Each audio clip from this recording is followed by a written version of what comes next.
Make game day yours. Tickets, food and drinks, stats, and streaming. Everything you need is in the Utah Mammoth app. Download today and make game night easy. Download on both Android and iPhone. Tusk Top. It's time for the Larry H. Miller Utah Summer Games at Southern Utah University in Cedar City. Register today to participate in the 40th anniversary season of a Utah sports tradition at utahsummergames.org. Participate in over 50 sports around the state. Then plan to join the opening ceremonies Friday, June 5th, presented by State Bank of Southern Utah. Register today to participate in the 40th anniversary season of the Larry H. Miller Utah Summer Games. DJ and PK, the 5-game winning streak that the Utah Mammoth entered the weekend with is now a 2-game losing streak as they fell 4-1 to the Calgary Flames on Sunday night at the Scotiabank Saddledome. Utah's got that playoff spot solidified, still looking to wrap up that first wildcard spot. They'll have a chance to do it this week at home. They host Winnipeg on Tuesday at 7 and the St. Louis Blues on Thursday at 5:30. We'll have all the action for you right here on 97.5, the KSL Sports Zone. For Utah, Sunday, things were just a little off from the outset. Matt Coronado's 18th of the year made it 1-0, 7:06 into the first. 1 minute and 21 seconds later, the Flames made it a 2-0 score. For Utah, between the pipes, Vitek Vanacek got the start in goal for the Mammoth. Karel Vejmelka did not dress in the contest, with the Mammoth having 3 regular season games left. The matter for which he did not dress was not disclosed, but Matt Villalta was called up from the AHL's Tucson Roadrunners to handle that. And Vitek Vanacek, one of many nights this year where he just didn't get a lot of goal support, but he did make a pretty good save or two. For Frost, left circle. Not much puck movement here. Into the middle, Coronado. This goes just beyond the post. Coronado was lurking on the back door, couldn't get a stick on it. Frost up high, wrist shot, pad save. Oh, and a glove save by Vitek Vanacek. Maybe his best save of the season on his backside, reaching out with the glove to keep us at 2-0 with 25 seconds left in the first period. What a stop from the seat of his pants.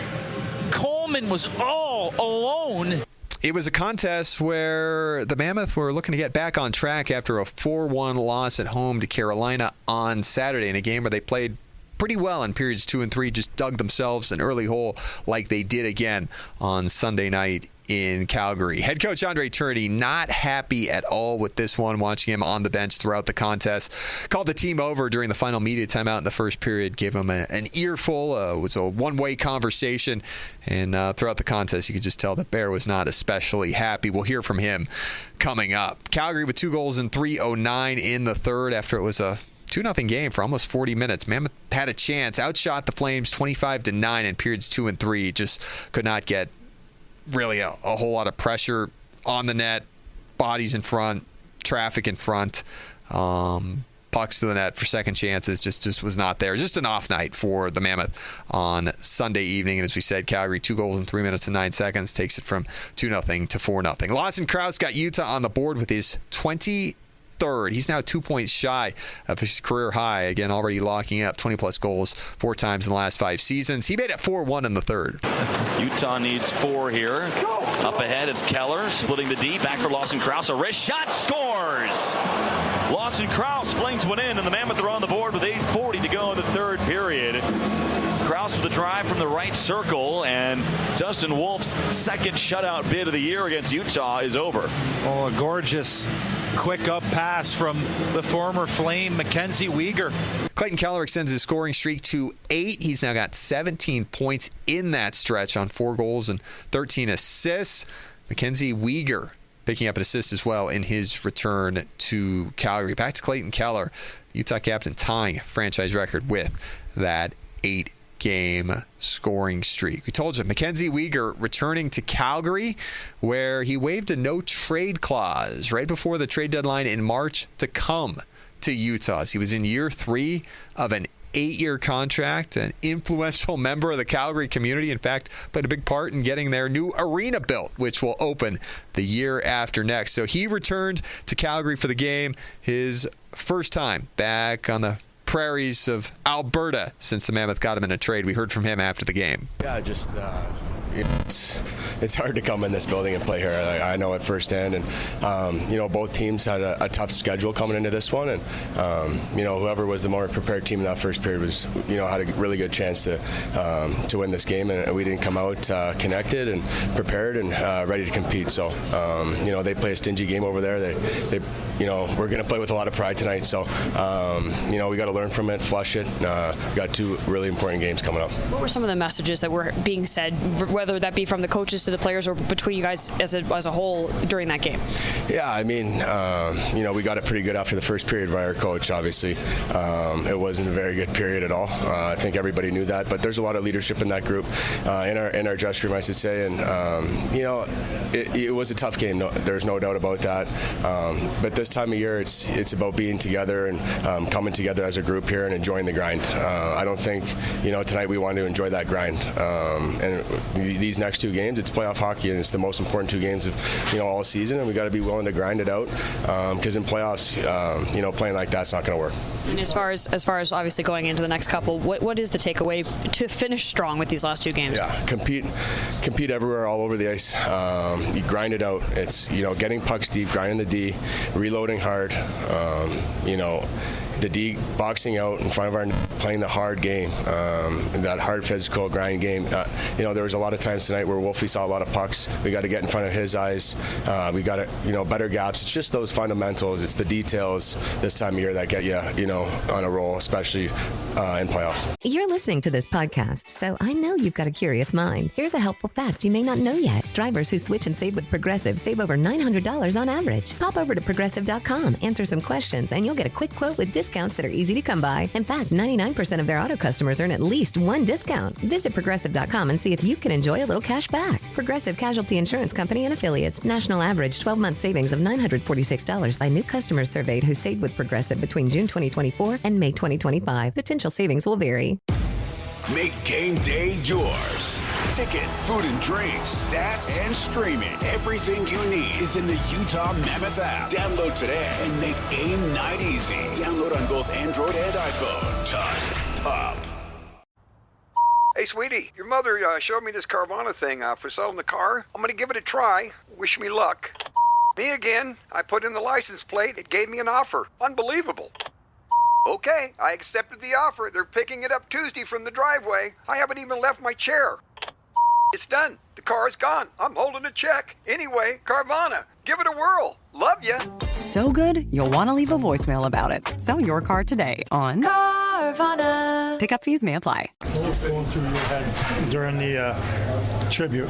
It was special. Obviously, a lot of emotions going through that. Some laughs. The boys kind of, chirped me a little bit. I could see them peeking their heads over behind the red line, and just a lot of great memories. I think I got some goosebumps over there. It was a great cheer. The fans always, my appreciation for them and their appreciation for me never goes unnoticed. So it was a special moment. You've been here for a lot of those videos, so you must have noticed that cheer, that roar from the crowd was louder than most. Yeah, it's that's the market here. It's they love their hockey, they love their players, and if you just buy into the system and you work super hard every night and you wear that jersey with a lot of pride, they'll show it back to you here. So that's all I wanted to do when I was here, just wear that jersey, with pride and give it all I got here. And I'm glad they noticed it, and it goes both ways. What would you describe as your feelings coming into the game? Were you nervous, excited? I was excited. I think maybe a few nerves here and there, but nothing crazy. I think I was more excited, just to see the guys and warm up, and obviously their antics. It didn't surprise me at all, but it was more excitement. I was excited to play this game and to see the tribute and to see the guys, and it was exactly what I expected. It was great. Did you want to beat Wolf on that shot you had from the slot on the power play? Yeah, I'll sleep on that one for sure.